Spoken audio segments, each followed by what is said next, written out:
নগাঁৱৰ কচুৱাত গোমাংস উদ্ধাৰক লৈ চাঞ্চল্যৰ সৃষ্টি হৈছে। কচুৱাৰ লুটুমাৰী খেৰণিত ৰাস্তাৰ ঠাই ঠাই গোমাংস উদ্ধাৰ। নামঘৰ শিৱ মন্দিৰৰ সন্মুখত উদ্ধাৰ কৰা হৈছে গোমাংস। ঘটনাস্থলীত আৰক্ষী উপস্থিত হৈ তদন্ত আৰম্ভ কৰিছে। ঘটনা সন্দৰ্ভত তৈবুৰ ৰহমান নামৰ এজনক আৰক্ষীয়ে আটক কৰিছে। আমি জনাই গৈছো ৰাজ্যত গোমাংস বিতৰ্ক অব্যাহত থকাৰ মাজতে এইবাৰ আন এক ঘটনা সংঘটিত হৈছে। নগাঁৱৰ কচুৱাত চাঞ্চল্যকৰ ঘটনা সংঘটিত হৈছে। নগাঁৱৰ কচুৱাত গোমাংস উদ্ধাৰক লৈ তীব্ৰ চাঞ্চল্যৰ সৃষ্টি হৈছে।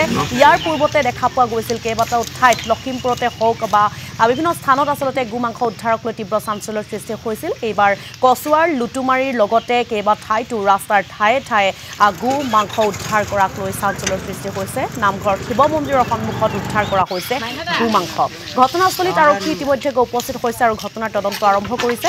ইফালে জানিব পৰা অনুসৰি ঘটনা সন্দৰ্ভত তৈবুৰ ৰহমান নামৰ এজনক আৰক্ষীয়ে আটক কৰিছে আৰু আটক কৰি সোধা পোছা অব্যাহত ৰাখিছে।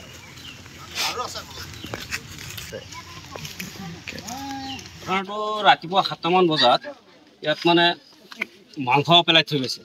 থৈ যোৱাৰ পিছত মানে আমাৰ ছেক্ৰেটাৰী আছে চত্তৰ সিং, তেওঁ ফোন মাৰিলে। মাৰাৰ পিছত মই থানাতে আছিলোঁ। তাৰপিছত তাৰ পৰা আমি আহিলোঁ, আহি পেলাই চালোঁ এনেকুৱা। আৰু এটা আমাৰ দুৰ্ভাগ্য কথা এইটো, আমাৰ জন্মকৰ্ম ইয়াতে সফল। আজিলৈকে হিন্দু মুছলিম একেলগত ভাই ককাৰ নিচিনা আমি মিলিজুলি চলি আছোঁ। আজি যিটো ঘটনা হ'ল এইটো দুৰ্ভাগ্যৰ ঘটনা হৈছে আৰু এনেকুৱা ঘটনা আমাৰ অঞ্চলত হোৱা নাই, লতুমাৰী অঞ্চলটোত হোৱা নাই।